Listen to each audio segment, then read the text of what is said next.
जय माँ इंद्राक्षी, जय माँ दुर्गे। दुर्गा कवच वास्तव में अद्भुत है।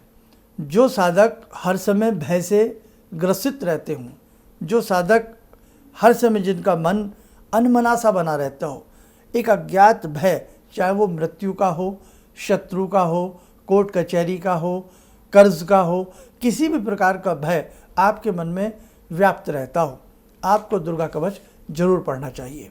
दुर्गा कवच जब भी पढ़ें, इसको बोल बोल करके पढ़ें, जैसे हम कोई पाठ पढ़ते हैं। मन ही मन इसका इतना फल नहीं मिलता जितना जैसे मैं बोल करके आपसे समझा रहा हूँ, ऐसे इसको बोल बोल करके पढ़ना चाहिए। दुर्गा कवच की ध्वनि जहाँ जहाँ तक जाती है, वहाँ वहाँ तक समस्त प्रकार की जो तनाव का वातावरण होता है वो दूर होता है और वातावरण में सौम्यता आती है। और दुर्गा कवच जब भी आप पढ़ें, पूर्ण रूप से समझ करके, भाव जान करके, अर्थ समझ करके उसको पढ़ें, चाहे आप दुर्गा कवच हिंदी में ही क्यों ना पढ़ रहे हों। अब देखो, मैं थोड़ा थोड़ा सा कहीं कहीं से पढ़ के सुनाता हूँ, बीच में से पढ़ रहा हूँ। उत्तर दिशा में कौमारी देवी मेरी रक्षा करें, ईशान कोण में शूल धारणी देवी मेरी रक्षा करें, ब्रह्माणी तुम ऊपर की ओर से मेरी रक्षा करो और वैष्णवी देवी मेरी नीचे की ओर से रक्षा करें। इसी प्रकार शव को अपना वाहन बनाने वाली चामुंडा देवी दसों दिशाओं से मेरी रक्षा करें। अब देखो ना, मतलब एक एक दिशा की रक्षा एक एक देवी कर रही हैं।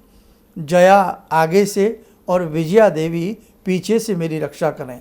वाम भाग में अजीता देवी और दक्षिण भाग में अपराजिता देवी मेरी रक्षा करें।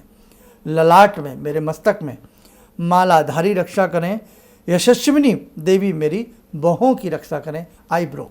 अब कहने का मतलब ये देखो ना, एक छोटे से छोटे अंग की रक्षा जहाँ भगवती कर रही हों, तो भला एक सुई उस व्यक्ति को, उस साधक को कैसे चुभ सकती है, चाहे वो दुखों की हो, कर्ज की हो, शत्रु की हो, किसी भी प्रकार से हो।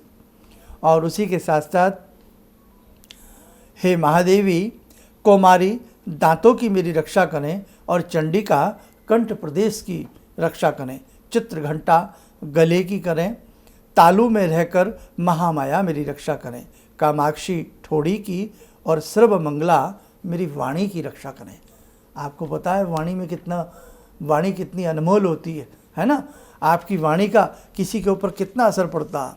और उसके साथ साथ अंत में हम आते हैं, कवच का पाठ करने वाला पुरुष अपनी कीर्ति से विभूषित भूतल पर अपने सुयश के साथ साथ वृद्धि को प्राप्त होता है। जो पहले कवच का पाठ करके उसके बाद सप्तशती चंडी का पाठ करता है, उसकी ख्याति बहुत बढ़ती है, उसकी साधना बहुत बढ़ती है, उसकी आराधना बहुत बढ़ती है और देवी की विशेष कृपा उस साधक के ऊपर हो जाती है और वह साधक सुंदर दिव्य रूप धारण करता है और कल्याण में शिव के साथ आनंद का भागी होता है। इसलिए बेटा, दुर्गा कवच हम सबको जरूर पढ़ना चाहिए।